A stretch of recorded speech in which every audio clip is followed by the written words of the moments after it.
नमस्कार। राजस्थान कांग्रेस की राजनीति में सचिन पायलट और अशोक गहलोत के बीच में वर्चस्व की लड़ाई फिलहाल जारी है। कांग्रेस आला कमान ने दोनों नेताओं के बीच में पड़ी दरार को भरने के लिए और दोनों नेताओं के बीच में जो मनमुटाव चल रहे हैं उनको दूर करने के लिए एड़ी चोटी का जोर लगा दिया, लेकिन दोनों ही नेता अपने वर्चस्व के बचाव के लिए मैदान में उतरे हुए हैं। आज गहलोत सरकार को सुप्रीम कोर्ट की तरफ से भी एक बड़ा झटका दिया गया है, जिसके बाद राजनीति के ज्ञाताओं का कहना है कि गहलोत सरकार की हार की शुरुआत आज से हो चुकी है। नगर निगम चुनाव की तारीखों को बढ़ाने को लेकर के गहलोत सरकार द्वारा सुप्रीम कोर्ट में एक याचिका लगाई गई थी, लेकिन उस याचिका को सुप्रीम कोर्ट द्वारा खारिज कर दिया गया है और साफ कहा गया है कि 31 अक्टूबर 2020 तक आपको नगर निगम के चुनाव करवाने होंगे।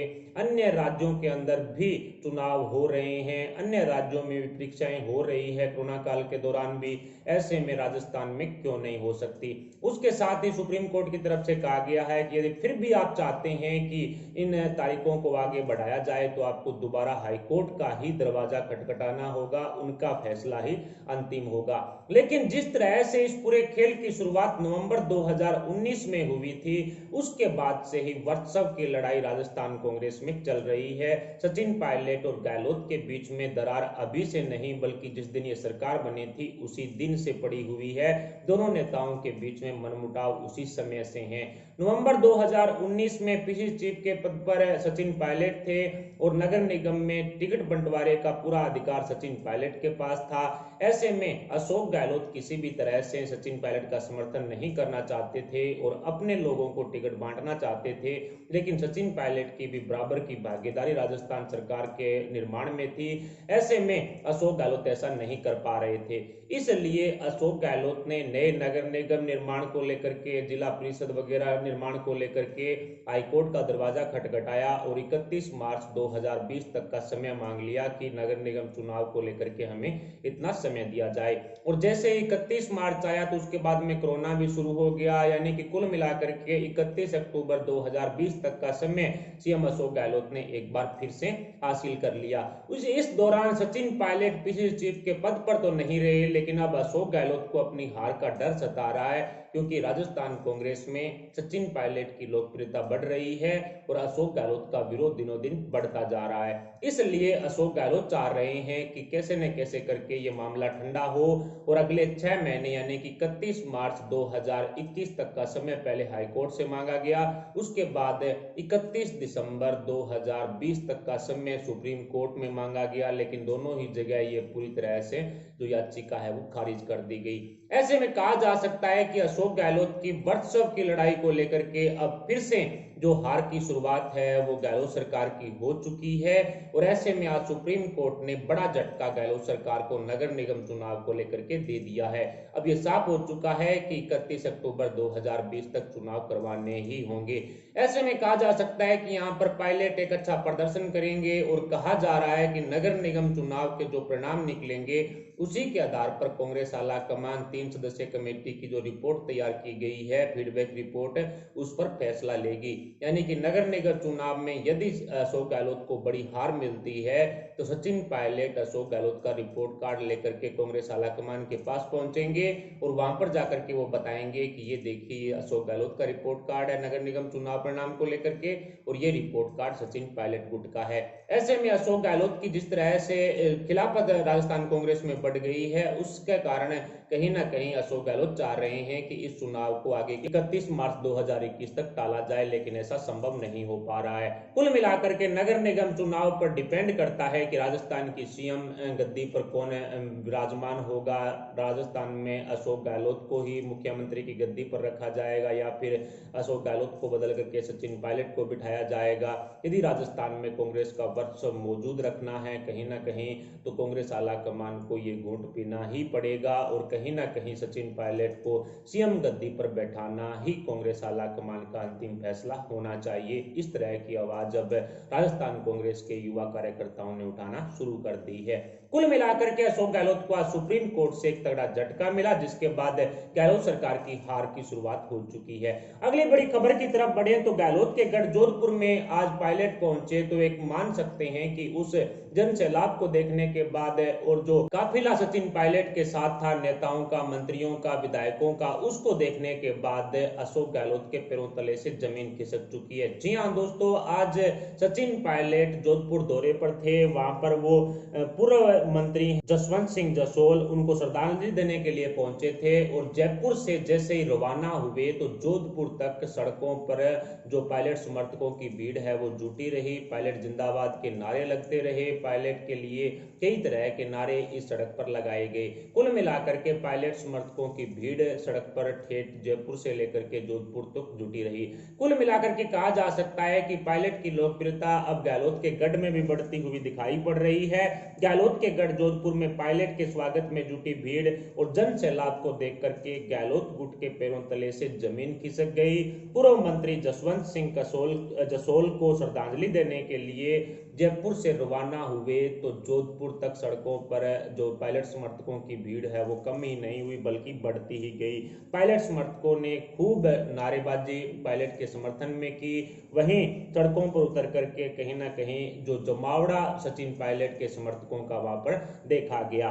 पायलट का काफिला देख करके खुद मुख्यमंत्री अशोक गहलोत है वो सदमे में है। जिस तरह से आप वीडियो भी देख पा रहे होंगे स्क्रीन पर कि किस तरह से सचिन पायलट के साथ काफिला जुटा। कई बताया यहाँ तक जा रहा है कि यहाँ पर 25 ऐसे विधायक थे जो पायलट के संपर्क में थे इस जोधपुर के अंदर, और बताया जा रहा है कि जोधपुर के आसपास के कई विधायक कांग्रेस के भी पायलट के कहीं ना कहीं संपर्क में थे और वहां पर वो पहुंचे भी थे।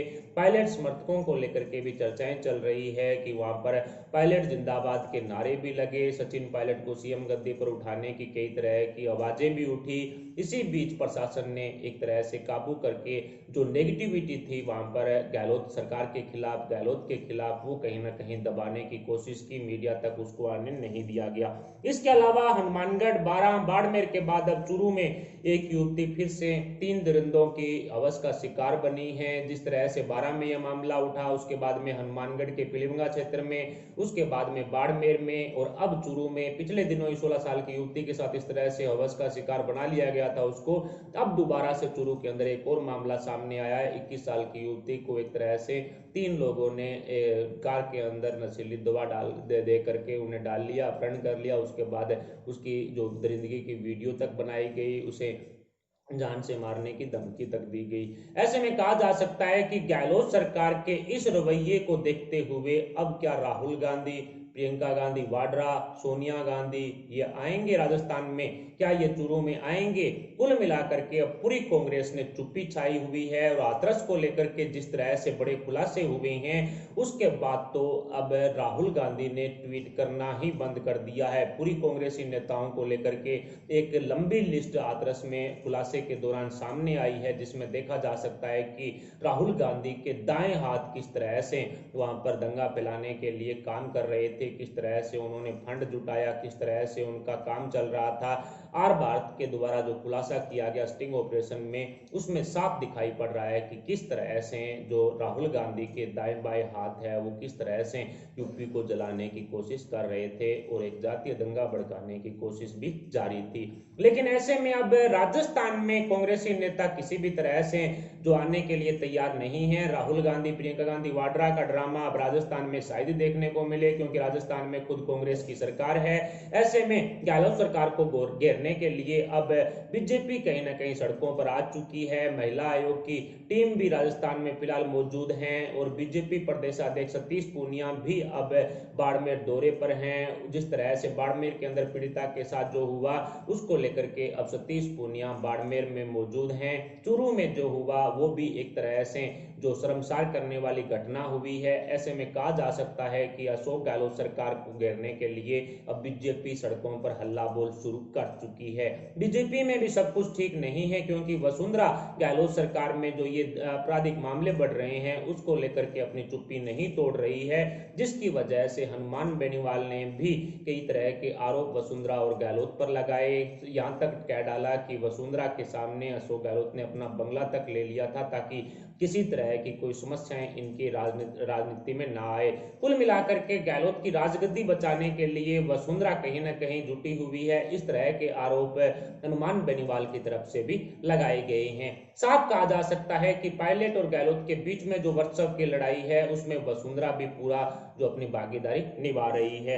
इसके अलावा पायलट गहलोत के बीच में जो दरार पड़ी हुई है वो कम होने का नाम नहीं ले रही है। 3 सदस्यीय कमेटी की फीडबैक रिपोर्ट को लेकर के भी अब राजस्थान कांग्रेस को पूरा इंतजार है, पायलट कैंप को भी पूरा इंतजार है। लेकिन सचिन पायलट के मीडिया मैनेजर लोकेंद्र सिंह पर जो एफआईआर दर्ज कराई गई है आईटी एक्ट के तहत, उसको लेकर के अब फिर से पायलट कैंप में रोष व्याप्त है। राहुल गांधी से भी सचिन पायलट बात कर चुके हैं इस मुद्दे को लेकर के, इस तरह की खबरें भी सामने आ रही है।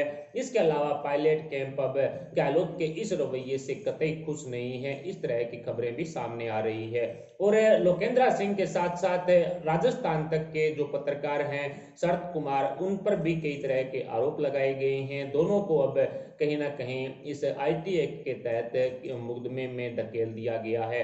जिस तरह से पायलट के विधायकों ने ही इस मामले को लेकर के कई आरोप लगाए थे, कई तरह की बातें कही थी मीडिया में आकर के जब वो मानेसर में मौजूद थे, उसी आधार पर राजस्थान सहित पूरे हिंदुस्तान के मीडिया नेटवर्क ने इस पर खबर छापी थी। लेकिन अब राजस्थान में गहलोत का चाटुकार मीडिया अब शरद कुमार और लोकेंद्र सिंह की खबर भी छापने के लिए कहीं ना कहीं हाँ नहीं भर रहा है, किसी तरह की तैयारी नहीं की जा रही है, किसी तरह की खबर मीडिया में नहीं दिखाई जा रही है। लेकिन जिस तरह से शरद कुमार और लोकेंद्र सिंह के साथ जो नाइंसाफी हुई है उसका जवाब अब राजस्थान की जनता गहलोत सरकार को देगी, इसमें कहीं कोई शक नहीं है। नगर निगम चुनाव में एक तगड़ा झटका कांग्रेस और गहलोत सरकार को लगेगा, इसमें भी कोई शक नहीं है। सचिन पायलट एक विधायक होते हुए जैसे ही जो गहलोत के गढ़ में पहुंचे तो आप खुद अनुमान लगा सकते हैं कि जोधपुर के अंदर जो पायलट के साथ जनसैलाब उमड़ा उसको देख के अशोक गहलोत की भी सिटीविटी गुम है, अशोक गहलोत भी सदमे में है। गहलोत गुट अब समझ चुका है कि पायलट की लोकप्रियता राजस्थान में बढ़ रही है। राजस्थान तो दूर की बात बल्कि जोधपुर में भी जो अशोक गहलोत का गढ़ माना जाता है, जहां से जो अशोक गहलोत चुनाव लड़ते हैं, वहां पर भी पायलट की लोकप्रियता गहलोत से ज्यादा है। और आज जिस तरह से जसवंत सिंह जसोल के घर पर जो श्रद्धांजलि अर्पित करने के लिए पायलट पहुंचे तो बताया जा रहा है कि 25 ऐसे जो वहां लोकल के विधायक थे जोधपुर के आसपास के जो पायलट के संपर्क में थे या फिर वहां पर जोधपुर वो पहुंचे भी थे। लेकिन इस खबर को मीडिया में दबाया गया। इस तरह की सूत्रों से मिली जानकारी के मुताबिक वहां पर 25 विधायकों के जो निर्दलीय भी थे, कांग्रेस के भी थे, अन्य छोटे मोटे दलों के विधायक भी थे, उनके पहुंचने की खबरें भी सामने आ रही है।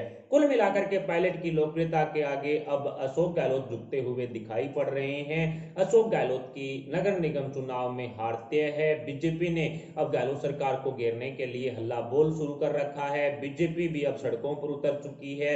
आपराधिक मामले जो राजस्थान में बढ़ रहे हैं उसके खिलाफ भी, गहलोत सरकार के खिलाफ भी बीजेपी सड़कों पर है। कहीं ना कहीं सचिन पायलट और अशोक गहलोत के बीच में वर्चस्व की लड़ाई फिलहाल चल रही है और उसी का फायदा अब विपक्ष उठाता हुआ दिखाई पड़ रहा है। फिलहाल सचिन पायलट और अशोक गहलोत के बीच में पड़ी दरार को लेकर के कांग्रेस आला कमान किस तरह का फैसला लेगी और गहलोत सरकार द्वारा चूरू में जो ये कांड हुआ है उसको लेकर के किस तरह का एक्शन लेगी, गहलोत सरकार क्या अपराधियों को पकड़ने में कामयाब होगी या फिर 12 की तरह पूरी की पूरी मनगढ़ंत कहानी ही जो गहलोत सरकार की तरफ से बताई जाएगी, इस पर आप अपने विचार हमें कमेंट बॉक्स में बता सकते हैं। साथ ही वीडियो को लाइक करके हमारे चैनल को सब्सक्राइब जरूर करें, सब्सक्राइब के पास वाला बेल आइकन भी दबा लें। अभी के लिए इतना, मिलते हैं अगले अपडेट के साथ, तब तक के लिए जय हिंद जय भारत।